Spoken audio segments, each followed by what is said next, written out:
Hello and welcome to the Olive Oil Critic. Today we're going to talk about one of my absolute favorite groves as well as olive oils. The Galantino family are from the south of Italy. They have a farm just outside of Bari on the Adriatic coast, and they've been producing olive oils since about 1926, so a very fun and old traditional run olive grove.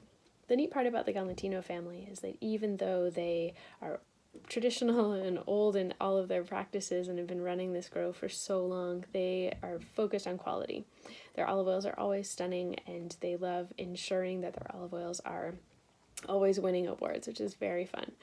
This olive oil specifically is a Coritina and Oligarola that is picked to press in under 24 hours, but they actually take the pulp and skim it off of the top after it's been milled in their stone presses and before it's spun off in a centrifuge.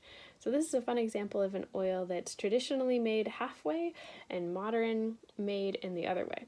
So it's still stone ground, which is a traditional method of crushing the olives between two huge stone wheels. But instead of pressing it in mats, which can add a lot of defects to your olive oil, these are spun off in a centrifuge. So it's a faster process, it doesn't introduce oxygen, it's heat regulated, and ensures the highest quality olive oil. So this is a neat example of combining traditional and modern technology to make a really delicious olive oil. So this, as I said, is a combination of Coritina and Oligarola olives. So it's a blend, and they've crushed those two varieties simultaneously and then extracted the oil. So it's a field blend, which is when they pick and crush simultaneously rather than blend after the fact. And this oil, we're going to have a taste. So I poured some into my happy little cobalt blue tasting glass here, and I'm giving it a swirl just to aerate it a little bit and warm it up. This is really important to make sure your oil is the right temperature when you're tasting it, as well as making sure that your glass is capped.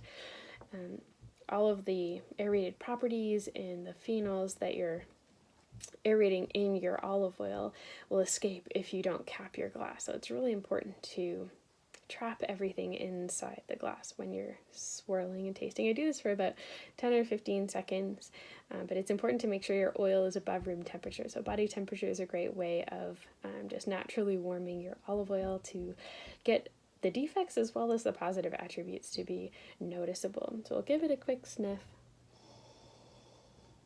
Oh, this oil is filled with notes of green almond and artichoke. The Coritina naturally is a very appley olive oil, and so yeah, apple peel, you've got artichoke in here, lots of fresh green almond, which is a unique scent. It's not very often you get to like stick your nose in an almond orchard, but this is one of those times where those tastes are very present in flavors. So we'll give it another sniff and a slurp.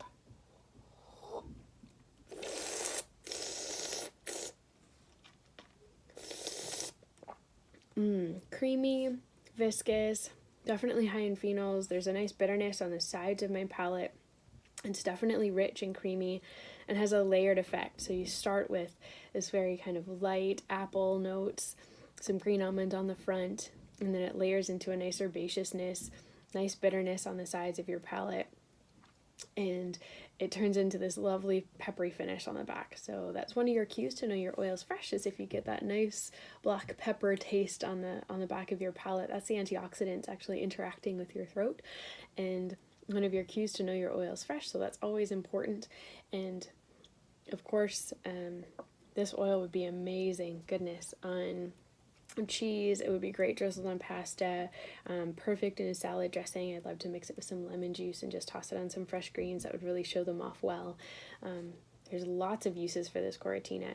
Because of the phenol count and that peppery finish, it's also quite heat stable. And because of the stability, this would be really fun to like whisk into a fruit compote, or even drizzle on ice cream with some sea salt. So this is a really versatile olive oil. I love it. It's one of my favorites.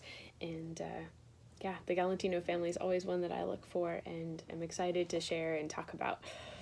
All right, well, I guess that's all for today. I hope you have a wonderful rest of your day, and thank you for sharing some of it with me.